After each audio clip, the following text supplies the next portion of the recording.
अस्सलाम वालेकुम दोस्तों, कैसे हो? मुझे उम्मीद है कि आप सभी सही हो गए। न्यू अपडेट के साथ मैं आपके सामने फिर हाजिर हो चुके हैं। अगर आप कुवैत में रहते हैं या कुवैत की खबरों से हमेशा के लिए अपडेट रहना चाहते हैं तो इस वीडियो को ज़रूर पूरा देखें, क्योंकि मैं आपको इसमें काफ़ी ज़्यादा इंपॉर्टेंट जो है इन्फॉर्मेशन देने वाला हूं और आप लोगों के लिए एक गुड न्यूज़ सामने लेकर आ चुका हूं। अगर अभी तक आप हमारे चैनल पर पहली बार आएँ तो चैनल को सब्सक्राइब ज़रूर करें और साथ ही साथ बेल आइकन ज़रूर प्रेस कर दें, ताकि हमेशा आपको लेटेस्ट अपडेट मिलती रहे और आप हमेशा हमारे साथ में जुड़े रहें। और आज की जो गुड न्यूज़ मैं आपको बताने वाला हूँ वो वीज़ा के हवाले से है।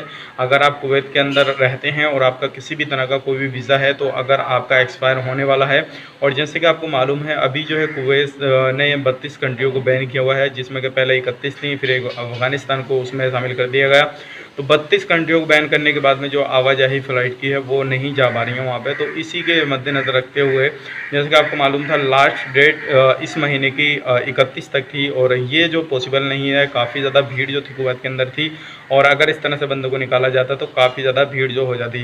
तो इसी को देखते हुए पहले तो 3 महीने की जो है वो वीज़ा रिन्यूअल किया गया है, जिसमें कि फ्री वीज़ा जो है रिन्यूअल कर दिया गया था।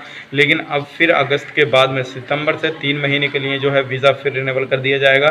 चाहे आपका वीज़ा कोई सा भी वीज़ा हो, चाहे का आपका विज़िट वीज़ा हो या आपका कोई भी वीज़ा हो, तो आपका एक्सपायर हो गया हो तो आपको घबराने की ज़रूरत नहीं है। जैसे कि आपको मालूम था, अगर आपको निकलना था तो पहले ही इस महीने के निकलना था, कुछ अपडेट पहले आ रही थी, लेकिन अब फिर नई अपडेट आ चुकी है। और ये सारी चीज़ जो देखते हुए करी गई है, वो इसलिए की गई है क्योंकि काफ़ी सारे लोग थे, और इतने लोगों को एकदम से निकालना बहुत ज़्यादा मुश्किल हो जाता था।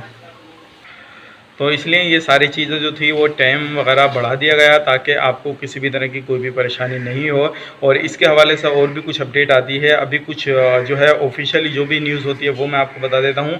तो अगर आपको कोई भी वीज़ा है, अगर आपका विज़िट वीज़ा है ख़ास करके, और एक्सपायर होने वाला था, तो आपको घबराने की ज़रूरत नहीं है। अगर आपका एक्सचेंज नहीं हुआ था, अब ऑटोमेटिकली वो हो जाएगा। और जो भी इसके हवाले से ऑटोमेटिक रहेगा, कैसे रहेगा, उसके हवाले से नई अपडेट जो भी आती है तो इंशाल्लाह मैं आपको तुरंत अपडेट करूँगा। तो आप ज़रूर हमारे साथ में जुड़े रहिएगा। अब ये सारी चीज़ें इसलिए की गई हैं क्योंकि फ़्लाइट वगैरह जो थी सभी देशों की बंद थी, इसलिए ये सारी चीज़ कर दी गई है। तो उम्मीद करता हूँ ये जानकारी आपको पसंद आई होगी। पसंद आए तो लाइक करें, शेयर करें, और चैनल पर पहली बार आए तो चैनल को सब्सक्राइब करें। तो चलिए फिर मिलेंगे किसी नेक्स्ट वीडियो में, तब तक के लिए आप अपना ख्याल रखें, अपनी फैमिली वालों का ख्याल रखें। Take care, bye bye.